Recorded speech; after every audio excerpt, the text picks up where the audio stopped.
Hello दोस्तों, स्वागत है आपका चैनल की एक नई वीडियो में। तो आज इस वीडियो में बात करेंगे अफगानिस्तान के बारे में। न्यूज आप लोग कुछ समय से सुन ही रहे होंगे कि तालिबान अफगानिस्तान में वापस पावर में आने लगा है और अमेरिका ने अफगानिस्तान से विड्रॉ कर लिया है और आज के समय में करीबन $3 बिलियन से भी ज्यादा का इन्वेस्टमेंट है भारत का अफगानिस्तान में। तो आखिर अब क्या होगा हमारे उन सब प्रोजेक्ट्स का, आने वाले फ्यूचर में क्या इम्पैक्ट होगा तालिबान के राइज का भारत पे, और क्या सच में ये भारत के लिए चिंता की बात है? तो आज बात करेंगे इसी के बारे में, तो बने रहिए वीडियो के साथ। हेलो दोस्तों, मेरा नाम है दीपक, आप देख रहे हैं इट्स इनक्रेडिबल फॉर यू। तो आइए शुरू करते हैं।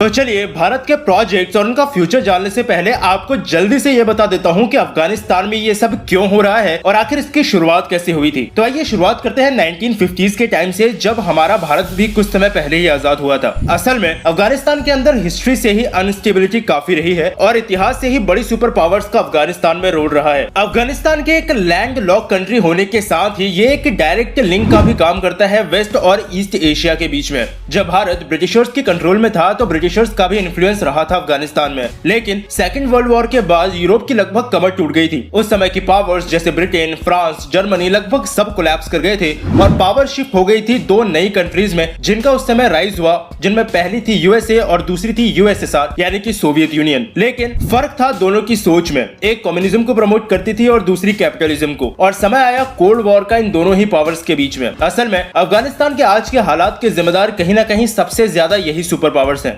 1978-79 के समय ईरान में रेवोल्यूशन हुआ था जिसमें उस पावर को ईरान से हटा दिया गया जो कि यूएसए को सपोर्ट करती थी, जिस वजह से सोवियत यूनियन का इन्फ्लुएंस ईरान पर बढ़ रहा था और इससे सोवियत यूनियन काफी आसानी से वेस्ट एशिया के गल्फ कंट्रीज में भी अपना इन्फ्लुएंस बढ़ा सकता था। इंडियन ओशन तक पहुंचने के लिए और अफगानिस्तान में अपना इन्फ्लुएंस बढ़ाने के लिए यूएसएसआर अफगानिस्तान में भी सिविल वॉर जैसे हालात बनाकर अपनी फेवरेबल गवर्नमेंट को वहां स्टैब्लिश कर देता है। लेकिन अमेरिका ये सब चुपचाप देख नहीं सकता था, इसलिए ईरान में सोवियत यूनियन को काउंटर करने के लिए अमेरिका इराक का इस्तेमाल करता है और अफगानिस्तान में यूएसएसआर को पीछे धकेलने के लिए अमेरिका सो कॉल्ड मुजाहिद या कहें तो टेररिस्ट ग्रुप्स बनाना शुरू कर देता है। यह वही समय था जब पाकिस्तान में जियाउल हक की मिलिट्री गवर्नमेंट थी। आपको शायद याद होगा, इस पिछली वीडियो में मैंने आपको इसके बारे में बताया था। यानी पाकिस्तान का पूरी तरह से इस्तेमाल अमेरिका कर सकता था, जो उसने किया।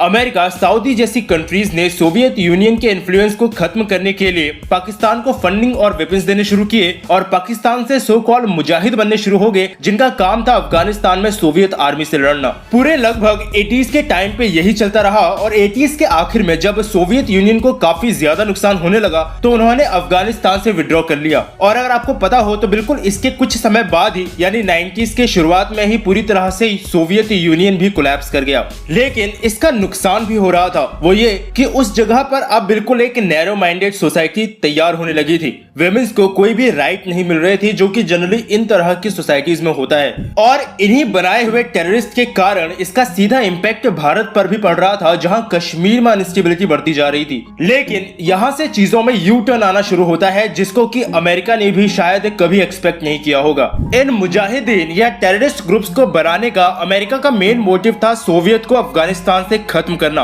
लेकिन सोवियत यूनियन तो अपनी कम्युनलिज्म आइडियोलॉजी के साथ अगले कुछ ही सालों में पूरी तरह से खत्म हो गया था। यानी अब एक अमेरिका ही था जो कि अपना इन्फ्लुएंस लगभग सब जगह डाल सकता था और उन्होंने यही करना शुरू किया। अपनी वेस्टर्न आइडियोलॉजी को प्रमोट करना शुरू किया दुनिया भर में, क्योंकि अब कोई सोवियत तो था नहीं उन्हें तंग करने के लिए। लेकिन ये सो कॉल्ड मुजाहिद जो अमेरिका ने ही तैयार किए थे, अब उन्होंने ही अमेरिका की इस आइडियोलॉजी को ठुकरा दिया। अब वो अपना इस्लामिक स्टेट चाहते थे और अमेरिका के बनाए हुए यही टेररिस्ट अब दो ग्रुप्स में बढ़ जाते हैं, जिनमें पहला होता है अफगानिस्तान में तालिबान और दूसरा पाकिस्तान के अंदर अलकायदा। 1996 से 2001 यानी 1996 से 2001 तक अफगानिस्तान में तालिबान का राज रहा, जहां वो अपना इस्लामिक स्टेट स्टैब्लिश करते हैं। लेकिन अलकायदा एक जगह तक सिमट कर नहीं रहना चाहता था, यानी उसकी सोच थी कि खुद को एक्सपेंड करे और इसके लिए उसे ताकत दिखानी होगी, और अगर दुनिया की सुपर पावर को चैलेंज कर दे जो कि अब उसकी दुश्मन भी है तो उसका बड़ा ही नाम हो जाएगा। मतलब सोचा तो इस छुछुंदर ने भी यही होगा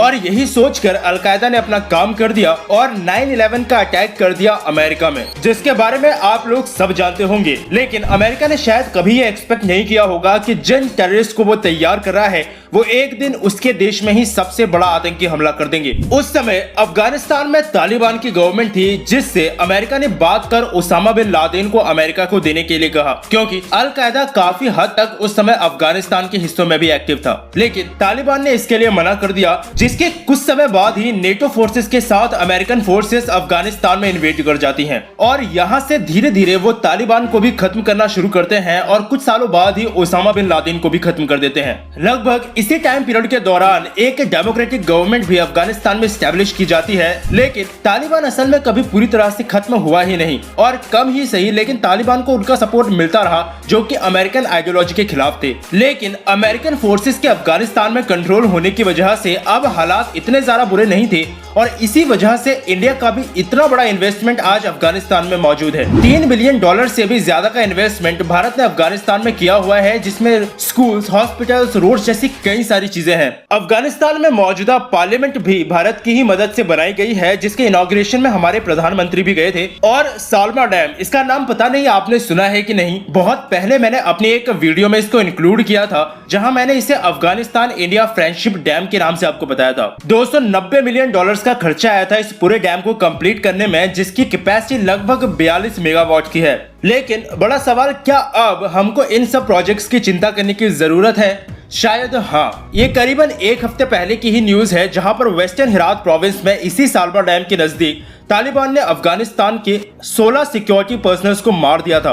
बहुत बड़े लेवल पर तालिबान एक्चुअली आज के समय में अफगानिस्तान को कंट्रोल कर चुका है और असल में ये सिर्फ हमारे प्रोजेक्ट्स के लिए नहीं बल्कि हमारे इस रीजन के लिए भी दिक्कत का कारण बन सकता है। मैंने एक चीज नोटिस की कि तालिबान के वापस पावर में आने से पाकिस्तानी गवर्नमेंट को कोई दिक्कत नहीं है, वो काफी हद तक खुश है, क्योंकि उनके लिए तो चाइना है ही कर्जा देने के लिए, लेकिन हमारे रीजन की स्टेबिलिटी के लिए तालिबान एक थ्रेट साबित हो सकता है। न्यूज ये भी आ रही है कि हमारे प्रोजेक्ट्स और बढ़ते हुए तालिबान के इन्फ्लुएंस को देखते हुए इंडिया ने भी तालिबान से बात करनी शुरू कर दी है, जो कि कितना सच है इसके बारे में मैं कोई गारंटी नहीं ले सकता, क्योंकि ये द वायर का आर्टिकल है और इंडियन गवर्नमेंट ने हिस्ट्री से भी कभी तालिबान को मान्यता नहीं दी। तो अब आप इसके बारे में अपने आप सोच सकते हैं और शायद हो सकता है कि अब आप इसके बाद ये सोचो कि इंडिया ने फिर आखिर इतना सारा इन्वेस्टमेंट अफगानिस्तान में किया ही क्यों? तो कारण एक ही था, वो था अमेरिका। किसी को उम्मीद नहीं थी कि अमेरिका ऐसे अफगानिस्तान को पीछे छोड़ चुपचाप निकल जाएगा। बिलियंस ऑफ डॉलर्स में पैसा बहाने, अपने कई सारे सोल्जर्स का बलिदान देने और इतने सालों तक अफगानिस्तान में रहने के बाद भी